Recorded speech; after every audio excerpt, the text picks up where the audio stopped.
Fala galera, ligado aqui no canal Expresso, noite de quarta-feira muito agoniante pro Vasco, pro torcedor vascaíno. O Vasco acaba de perder pro Juventude em Caxias do Sul por 2-0, mas o resultado é o de menos, né? Mais uma vez a gente quer avaliar esse conjunto, esse elenco, a gente quer ver futebol, a gente quer que o time evolua e o time só regride. Então eu vou falar dessa partida, de tudo que a gente viu de muito ruim, né? Muito triste, né? O que o Vasco se tornou. Mas antes de falar dessa partida, eu peço pra você deixar o like aí, se inscrever, dar aquela moral. Segue a gente no Instagram, no TikTok aí. E galera, o Vasco... eu acompanho o Vasco desde que eu me entendo por gente, no tricampeonato carioca de 92, 3 e 4. E eu vi muito time ruim do Vasco, muita partida ruim, muita partida muito abaixo da crítica. Mas eu nunca presenciei, presenciei não, que eu não estava em Caxias do Sul, provavelmente os 500, 600 torcedores do Vasco que estavam lá presenciaram um dos times mais medrosos da história do Clube de Regatas Vasco da Gama. O Vasco hoje joga com medo, e eu dou nome aos jogadores que jogam com medo, jogam tremendo. Senhor Léo, o primeiro que eu vi hoje se tremendo todinho, ele pode ser mais do que ele é, mas ele está com medo de jogar bola, ele está tremendo, é nítido, é notório isso. Outro jogador medroso é o Zé Gabriel, se escondendo, se omitindo do jogo, se escondendo atrás dos volantes do Juventude para não receber a bola.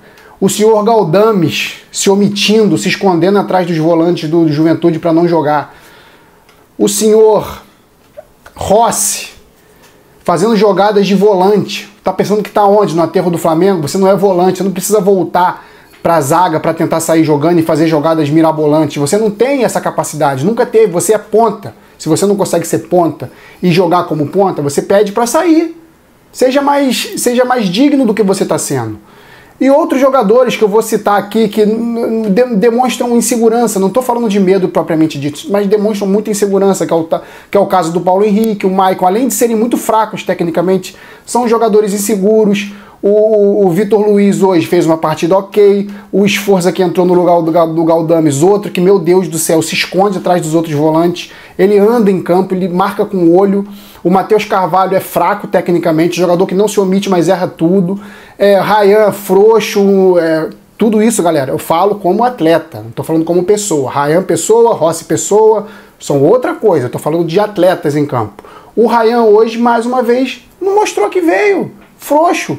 Serginho, inacreditável como esse cara ainda está no Vasco. Enfim, cara, escolhas do Álvaro Pacheco, que é disparado depois do Sapinto. É o pior técnico que eu vi comandar o Vasco, talvez ali pau a pau com o Sapinto, mas, cara, às vezes ele parece ser pior que o Sapinto, cara, sério mesmo. Ricardo Sapinto, quem não lembra aí, técnico que comandou o Vasco ali, se eu não me engano, em 2020 ou 21, não me lembro muito bem qual foi o ano. Mas, cara, um dos piores Vasco que eu vi na história entrou em campo hoje e com medo. E você vê um time com medo é muito complicado, cara. Você fica se achando um merda completo. Tô torcendo pra quê? Por que eu tô querendo? Por que eu visto a camisa desse time? A gente tem que saber nessa hora separar. Por isso que nessa hora a gente tem que saber separar a instituição de quem está comandando, quem está lá nesse momento, porque o Vasco não é isso, nunca foi. O Vasco sempre foi formado por elencos corajosos, times fracos às vezes, muitas vezes tecnicamente, mas corajosos.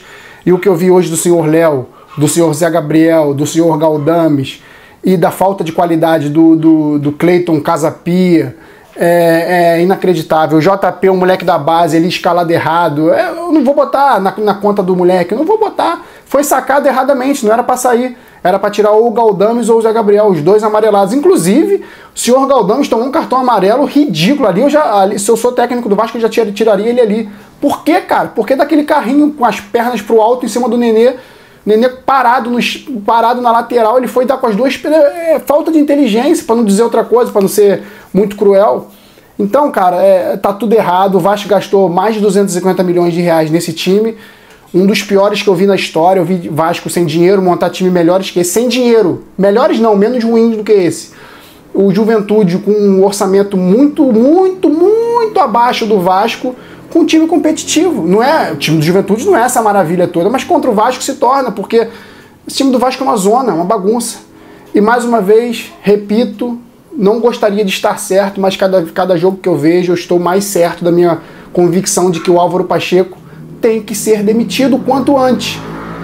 Porém, o quanto antes não quer dizer que na semana que vem, caso ele seja demitido hoje, não quer dizer que na semana que vem já teremos um técnico, ou amanhã ou sexta. Porque a diretoria do Vasco, que a gente viu associativa, a gente viu SAF, são lerdos para contratar. Eles demoram 1 mês, 2 meses para contratar.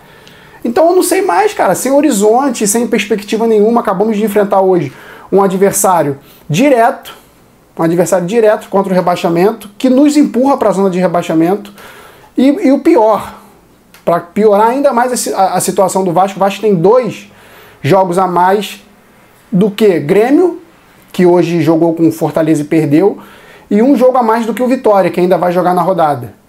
Então, o cenário é deprimente. 2 jogos a mais que o Criciúma, que tem 9 pontos. O Vasco tem 7. O Vasco tem 2 jogos a mais que o Criciúma, que está na 14ª colocação, que tem 8 jogos e 9 pontos. O Vasco tem 10 jogos e 7 pontos. Então, galera, o Vasco consegue a cada ano piorar. Ano passado foi um lixo de campanha no primeiro turno, e esse ano a gente está caminhando a passos largos para fazer uma campanha pior ainda. Estava falando com amigos meus essa semana, se o Vasco fizer 20 pontos, soltem fogos. Esse time fazer 20 pontos no primeiro turno é um milagre. Segundo turno, como todos já sabem, a partir do dia 10 de julho, com a janela aberta, se não trocar 7 jogadores titulares, independente de onde achem esses jogadores, se é na base, se é no sub-15, no sub-13, se é no Nova Iguaçu, se é no Mesquita, se é no Olaria, independente de onde acha, o Vasco tem que trocar 7 jogadores desse time titular. Porque tem gente com medo de jogar, tem gente se escondendo em campo, e eu já dei os nomes aqui, só voltar um pouquinho o vídeo. E tem gente muito ruim, muito abaixo tecnicamente, como é o caso do senhor Cleiton Casapia. E fora de forma, né, galera? Que bunda é aquela do Cleiton, hein? Deus que me perdoe ficar observando bunda de homem, mas porra, caralho, hein? Enfim, não vou entrar no mérito da questão, porque às vezes é só biotipo, mas a impressão que eu tive é que ele tá acima do peso sim, mas, enfim, né? Vindo do Vasco, nem me surpreendo tanto. Mas o Cleiton hoje fez uma partida lamentável. Não é o único culpado, né? A equipe do Vasco não consegue pensar, não consegue organizar uma triangulação, não consegue fazer nada. A equipe do Vasco é um acaso, é um completo acaso. Parece que o gol só vai sair se a bola espirrar e sobrar para alguém, como foi o gol do impedido do Léo. E muito bem marcado o impedimento. Então, galera, o que eu posso falar da partida de hoje? A partida de hoje foi uma equipe profissional contra uma equipe amadora, treinado por um técnico amador de Série B de Portugal. Porque ele não treinou o Vitória de Guimarães. Vitória de Guimarães é entre os 4 ou 5 melhores times de Portugal. Parece que ele treinou um time de Série B, Série C de Portugal. Porque o que ele fez hoje, o que ele desempenhou hoje como técnico do Vasco, ele não mostrou nada. Não mostrou nada. Então, o Juventude hoje, uma equipe que não partiu para cima do Vasco com tudo, não foi franco atirador. Sabe o que o Juventude fez? Jogou nos erros do Vasco. E nos erros do Vasco, ganhou o jogo de 2-0. Primeiro gol clássico do Vasco, né? Liberar o jogador meia do adversário livre para chutar da entrada da área, 1-0 Juventude. E o segundo gol, o Vitor Luiz, erro técnico de um jogador que nem fez uma partida ruim, mas que provavelmente o erro técnico ocasionado pelo cansaço físico e emocional também, né? Porque não é fácil jogar com esses caras que estão do lado dele. Então eu meio que isento aqui o Vitor Luiz, o Vasco já ia perder de qualquer forma. E o Giancarlo aí fez 2-0, também num golpe de sorte, a bola bate na trave e volta no Léo Jardim que entra. Então, cara, desse time do Vasco eu só tenho muita pena do Léo Jardim, tenho muita pena do Verratti e só. Só tenho pena de 2 jogadores nesse elenco. Eu não vou nem colocar o Payet, porque o Payet é quase que um ex-jogador em atividade. O cara não joga, pô, tá sempre machucado. Já um espirro, ele se contunde. Então é complicado falar do Payet. Acho que eu particularmente liberaria o Payet nessa janela, não liberaria folha, né? Porque o Vasco não tá podendo. O Vasco tá economizando em folha salarial para pagar jogadores sem contrato. E se o Payet não entrega, como não tá entregando, libera.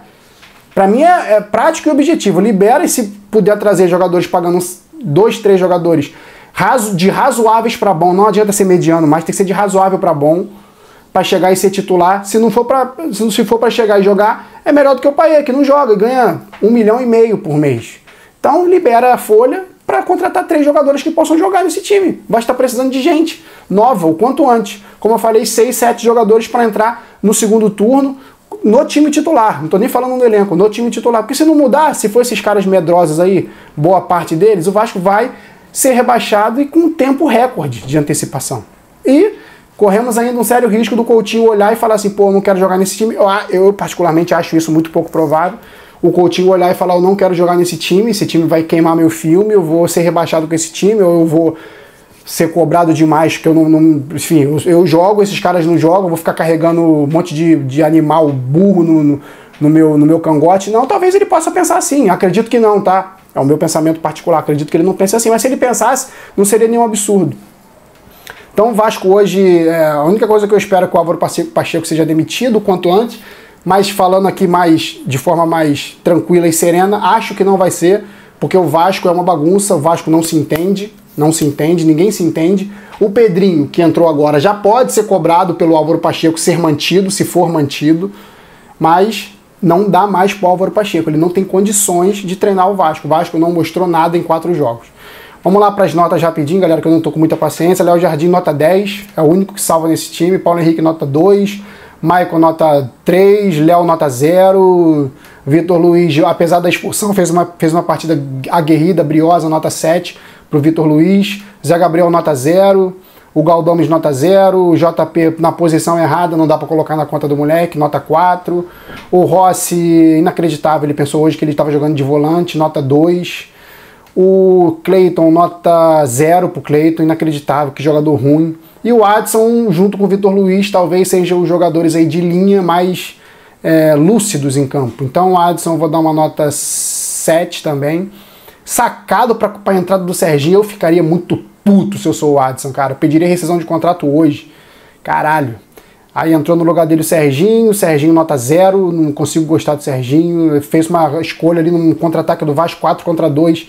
Que é inacreditável um jogador profissional fazer essa escolha, ele tocou pro Cocão na ponta. Então, tipo, o cara é desprovido de inteligência, é difícil, né? Difícil.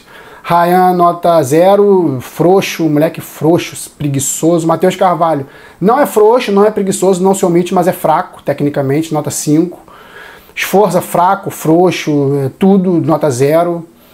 E o David, cara, também ficaria muito puto, cara, ser reserva desse time. Eu ficaria muito puto se eu sou o David. Cara, David nota 6. Em 7 minutos ele fez mais do que o Rossi em 45, sei lá. Enfim, nota 6 pro David. E, cara, eu acho que é isso, cara. É muito, muito decepcionante a gente ver o Vasco vendido, o Vasco sociedade anônima, a única sociedade anônima do futebol brasileiro que não deu certo, que tá em regime de falência aí, segundo algumas fontes. Outros dizem que não, que o clube, que a empresa DV é normal, enfim, tá esse embate aí. Muitos dizem que faliu, muitos dizem que não faliu ainda. Todas as empresas devem, então não sei, não vou entrar no mérito da questão, não sou especialista. A nota do Álvaro Pacheco, para mim, nota 0. O Vasco não mostra trabalho, o Vasco não mostra futebol, o Vasco não mostra nada. E deixou os jogadores com medo em campo. Porque os jogadores ficam inseguros. Técnico ruim, o jogador fica inseguro. O jogador que é fraco de cabeça e fraco tecnicamente, a tendência é que fique inseguro. Então, nota 0 para o Álvaro Pacheco. Gostaria que ele fosse demitido, mas acho conscientemente que não vai ser, pelo menos nessa rodada. Então é isso, galera. Obrigado pela audiência mais uma vez. Volto sábado contra o São Paulo, sem expectativa nenhuma. São Paulo é uma equipe profissional muito melhor tecnicamente, muito melhor estruturalmente, muito melhor administrativamente que o Vasco. Tudo é melhor no São Paulo do que no Vasco. Então, a expectativa é que o Vasco tome mais uma porrada no sábado, apesar de eu torcer muito pro Vasco ganhar, porque eu nunca vou deixar de torcer. Às vezes eu tenho muita vontade, cara, de vir aqui só quando o Vasco vence, pra tentar não fazer essa cara de cu sempre que eu venho aqui olhando pra vocês falando. Mas se eu for vir aqui quando o Vasco vence só, eu vou vir muito pouco. Vou vir uma vez a cada 3 meses, uma vez a cada 4 meses. Então, como eu gosto de trocar essa ideia com vocês, eu venho sempre aqui, independente de qualquer resultado, goleado ou não. Eu vou botar minha cara e vou falar. E vou criticar pra cacete esses caras, porque o que fazem com o Vasco é uma puta de uma sacanagem. Eu não falo só de time em campo, falo de administração, falo de tudo, de conselheiros, de beneméritos, de tudo. Tudo. O que fazem com o Vasco hoje é uma sacanagem. O Vasco que eu conheci, eu tenho cada dia mais certeza que acabou. Eu nunca mais vou ver.